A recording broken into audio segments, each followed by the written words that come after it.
नई विधवा सारा रोजास गार्सिया अपने 9 बच्चों को पालने में जूझ रही थी जब सबसे बड़ी बेटी को स्थानीय अधिकारियों ने उठा लिया। एंड्रिया गार्सिया पर स्कूल छोड़ने और यौन रूप से अनैतिक होने का आरोप लगा, इसलिए उसे किशोर अपराधियों के अधिकारियों ने राज्य अस्पताल में भेज दिया। IQ टेस्ट कराने के बाद और कम अंक आने के बाद डॉक्टरों ने अपना फैसला सुनाया। सारा को बताया कि उनकी 19 साल की बेटी की नसबंदी की जाएगी ताकि कथित दिमागी कमी को आगे बढ़ाने से रोका जा सके।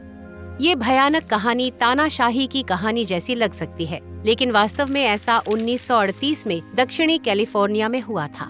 एंड्रिया गार्सिया यूजेनिक्स के अथक अभियान में लक्षित अश्वेत हजारों गरीब महिलाओं में से एक थी। प्राचीन ग्रीस के समय से कोशिश हो रही है कि मानव आबादी को प्रजनन से थामा जा सके, कुछ लक्षण को बनाए रख और कुछ को हटाकर। लेकिन 19वीं शताब्दी में विकास और आनुवांशिकी की खोज ने इस प्रयास के लिए समर्पित एक नए वैज्ञानिक आंदोलन को प्रेरित किया। 1883 में ब्रिटिश वैज्ञानिक सर फ्रांसिस गैल्टन ने इस विचार को यूजेनिक्स नाम दिया, जो ग्रीक शब्द टू बी वेल बॉर्न से लिया है। आधुनिक यूजेनिस्टों की इस लहर में शामिल प्रमुख वैज्ञानिक और प्रगतिशील सुधारक मानते थे कि ये पक्का कर समाज सुधार कर सकते हैं कि केवल वांछनीय गुण ही आगे बढ़ें। हालांकि कौन से गुण चाहिए और कौन से नहीं, इसकी परिभाषा काफी हद तक उनके युग के पूर्वाग्रहों से तय होती थी। लोगों की संपूर्ण श्रेणियों को प्रजनन के लिए अयोग्य माना जाता था, जिनमें अप्रवासी, अश्वेत और विकलांग लोग शामिल थे।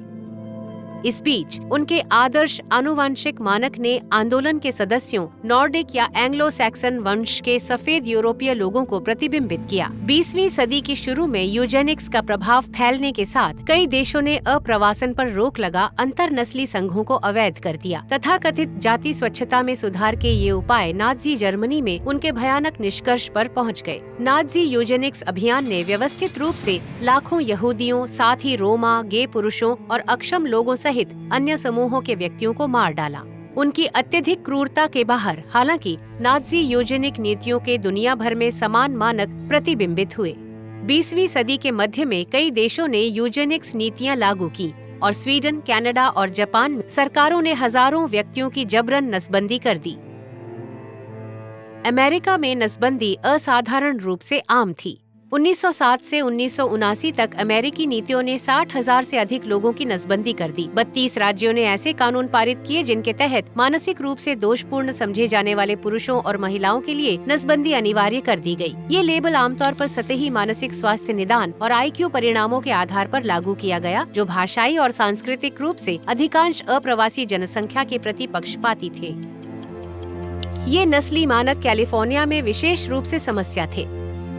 1920 से 1945 तक लैटिना महिलाओं की अन्य महिलाओं की तुलना में नसबंदी होने की संभावना 59% अधिक थी और कैलिफोर्निया में नसबंदी का रेट बेहद ज्यादा था। ये अकेला शहर करीबन देश की 1/3 नसबंदी करता था। एंड्रिया गार्सिया का मामला यही था, जिसकी कहानी हजारों ऐसे लोगों की स्थिति दर्शाती है। प्रसिद्ध नागरिक अधिकार वकील डेविड मार्कस की मदद से उसकी मां ने तर्क दिया, कैलिफोर्निया नसबंदी कानून ने एंड्रिया को समान सुरक्षा अधिकार से वंचित कर अमेरिकी संविधान को तोड़ा है। हालांकि 3 जजों में से एक ने मामले की जांच करने पर एंड्रिया को छोड़ने को कहा, अन्य 2 ने नहीं। रिकॉर्ड बताते हैं कि शायद एंड्रिया आसन्न सर्जरी से बच गई थी, लेकिन इन नीतियों के कई और पीड़ित नहीं बचे। हालांकि द्वितीय विश्व युद्ध के बाद यूजेनिक्स की बुरी छवि बन गई, लेकिन नसबंदी सहित इसकी कई प्रथाएं दशकों तक जारी रही। 1960 के दशक के अंत में मानव आनुवंशिकी में अनुसंधान जटिल हो गया था और बायोएथिक्स ने यूजेनिक्स के प्रभाव को घटाना शुरू कर दिया। फिर भी स्वीडन और अमेरिका ने अनैच्छिक नसबंदी को 70 के दशक तक जारी रखा।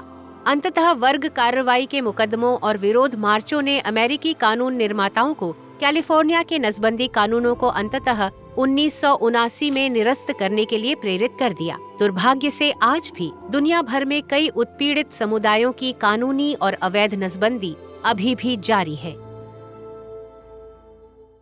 इस वीडियो के साथ इतिहास और परिस्थितियों को जानें, जिसके कारण हिटलर और थर्ड राइक लोकतांत्रिक जर्मनी में सत्ता में आए, और हर हफ्ते कुछ नया सीखने के लिए हमारे चैनल को सब्सक्राइब करना सुनिश्चित करें।